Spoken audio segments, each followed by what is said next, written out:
Good morning everyone. Now next topic is surface integral. After line integrals हमारे पास आते हैं surface integrals. So surface integrals क्या होते हैं? जैसे line integral over the curve हम find out करते हैं, तो जिस इंटीग्रल को हम over the surface evaluate करेंगे उसे हम क्या कहते हैं?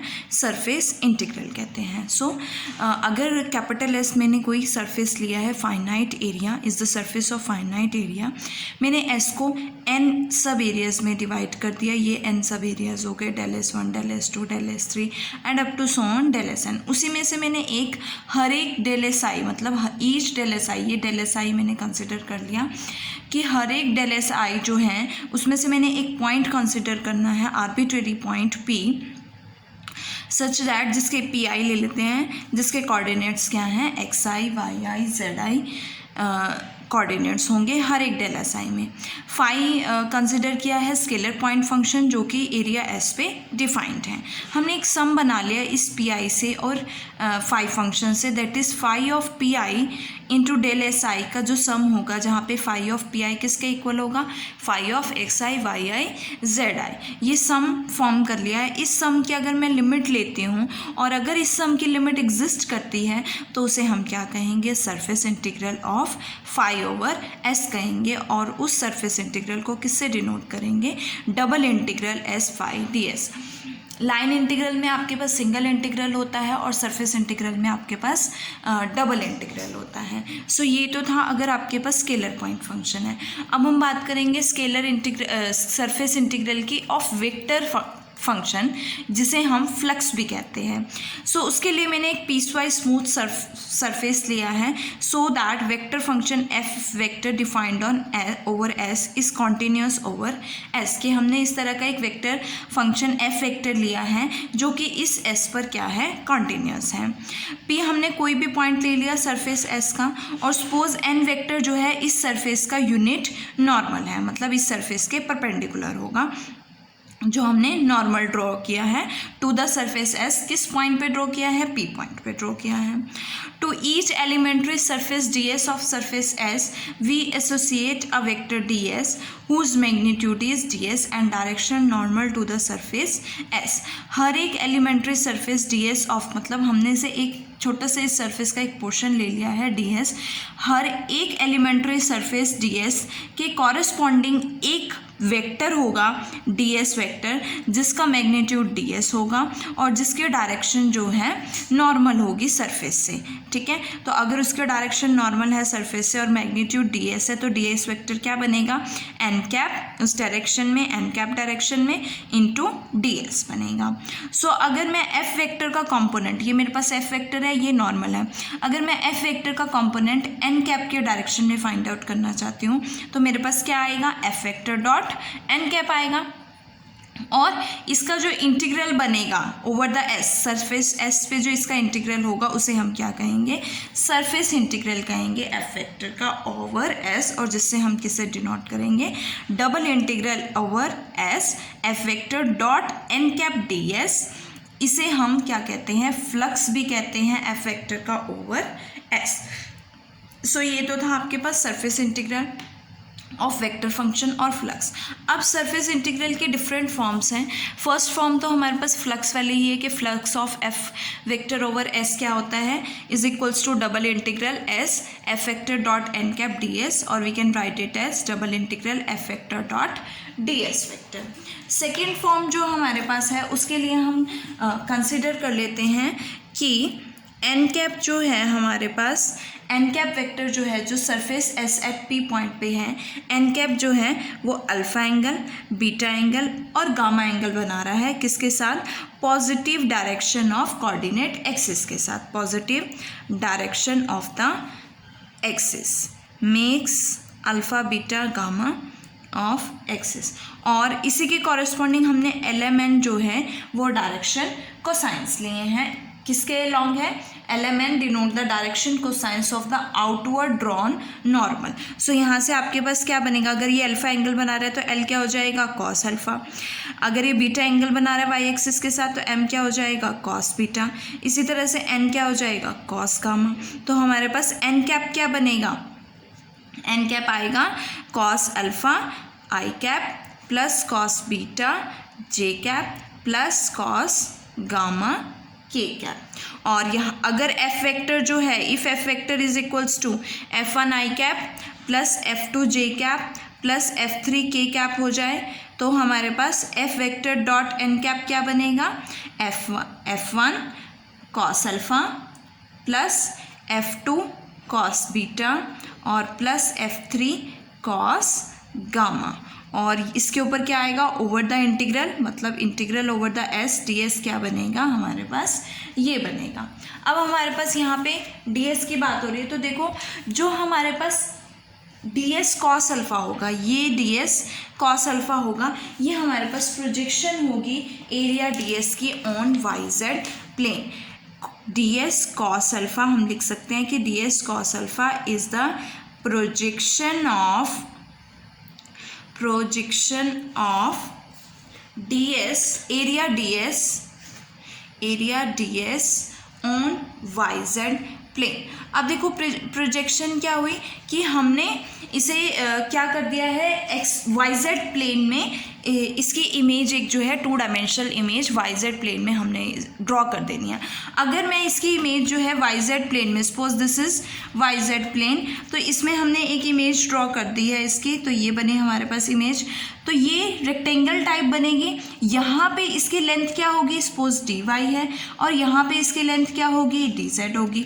तो हमारे पास क्या है, D S cos alpha projection of area D S, तो एरिया डी एस क्या बनेगा, एरिया क्या बनेगा इसका, length into breadth, that is D Y into D Z. तो हमारे पास डी एस कॉस अल्फा क्या हो जाएगा, डी वाई डी जेड हो जाएगा। कॉस अल्फा एक्स एक्सिस की डायरेक्शन में है, और तो यहाँ से आपके पास डी एस कॉस अल्फा जो है वो projection is the projection of area D S on Y Z plane, तो इसलिए डी एस कॉस अल्फा हमारे पास क्या हो जाएगा, डी वाई डी जेड। इसी तरह से जो आपके पास डी एस कॉस बीटा है वो किसकी प्रोजेक्शन होगी, डी एस कॉस बीटा हमारे पास उस एरिया की प्रोजेक्शन होगी, projection of the area D S on X Z plane, और एक्स जेड प्लेन पे होगा तो लेंथ डी एक्स और ब्रेड्थ क्या हो जाएगी, डी जेड हो जाएगी। तो एक्स जेड प्लेन पे क्या बनेगा, डी एक्स डी जेड बनेगा।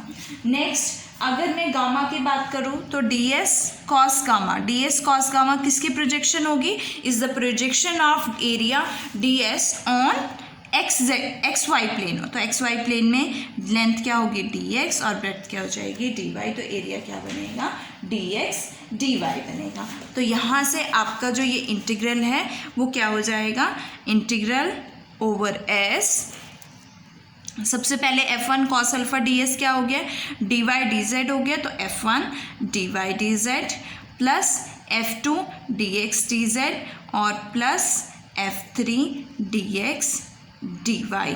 और यहाँ से आपका ये रिक्वायर्ड सरफेस इंटीग्रल है, किसकी वैल्यू है, integral F dot N cap D S over S.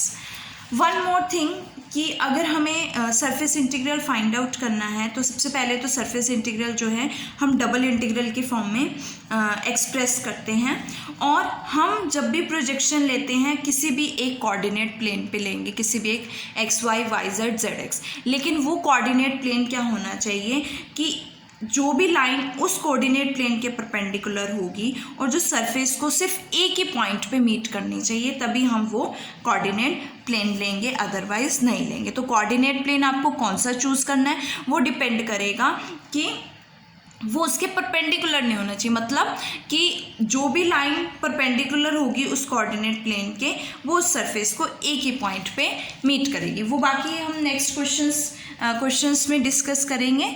इससे ज़्यादा ये हमारे पास फर्स्ट टू फॉर्म्स थे। Now our next third form क्या है, so now our third form is, suppose किया हमने, देखो यहाँ पे प्रोजेक्शन ली है, ये हमारे पास एस सरफेस है और इसका एक छोटा सा जो सरफेस लिया हमने डी एस, इसकी जो प्रोजेक्शन ली है हमने एक्स वाई प्लेन में, तो ये हमारे पास प्रोजेक्शन आई है, और इसका जो नॉर्मल है एन कैप है, एन कैप जो है जेड एक्सिस के नॉर्मल के साथ क्या एंगल बना रहा है, गामा एंगल बना रहा है। सो हमने एस सरफेस इस तरह से लिया है, ये एस सरफेस इस तरह से लिया है कि कोई भी लाइन एक्स वाई प्लेन के परपेंडिकुलर होगी perpendicular to X Y plane, वो एस को सिर्फ एक ही पॉइंट पे मीट करेगी। सो अब हमने प्रोजेक्शन एक्स वाई प्लेन में ली है, तो इस सरफेस का जो इक्वेशन होगी H of X comma Y X और वाई में होगी। और R1 ये हमने क्या लिया है, R1 कंसिडर किया है, ये आपके पास R1 रीजन है, मीन्स R1 हमने ऑर्थोगोनल प्रोजेक्शन लिया। हमेशा प्रोजेक्शन कैसे लेनी है, ऑर्थोगोनल लेनी है ऑफ एस की ये ऑर्थोगोनल प्रोजेक्शन है on the X Y plane पे। तो projection of ds on ds की प्रोजेक्शन एक्स वाई प्लेन में क्या बनेगी, ds कॉस गामा। तो यहाँ से क्या आ जाएगा, ds कॉस गामा, और जहाँ पे गामा हमारे पास एक्यूट एंगल होगा जो कि नॉर्मल एन कैप के साथ to the surface S positive direction of Z axis के साथ एंगल बना रहा है। अब यहाँ से हमारे पास ds कॉस गामा, अगर मैं यहाँ से ds फाइंड आउट करूँ तो मेरे पास इस ds की वैल्यू क्या बनेगी, dx इंटू डी वाई बनेगी। तो यहाँ से ds कॉस अल्फा क्या हो जाएगा, dx dy हो जाएगा। और बट अगर मैं कॉस गामा की वैल्यू फाइंड आउट करूँ तो आपके पास a डॉट b का डॉट प्रोडक्ट है ना, ये होता है ना एन कैप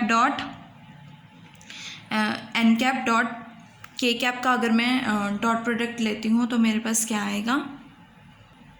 सो यहाँ से आप कॉस गामा की वैल्यू फाइंड आउट करोगे। देखो कॉस गामा की वैल्यू क्या आएगी, कॉस का फॉर्मूला लगाओगे, कॉस गामा, गामा क्या है, angle between N cap and K cap. तो हमारे पास क्या होता है, magnitude of A dot B, है ना, angle between two vectors find out करते हो तो क्या होता है, magnitude of A dot B divided by magnitude of A vector into magnitude of B vector. तो यहाँ से ये तो एज इट इज़ रहेगा N cap dot K cap, और एन कैप और के कैप दोनों ही यूनिट वेक्टर्स है तो इनका मैग्नीट्यूड क्या आ जाएगा, 1 आ जाएगा। तो कॉस गामा की वैल्यू क्या आ गई है, magnitude of N cap plus K dot K cap.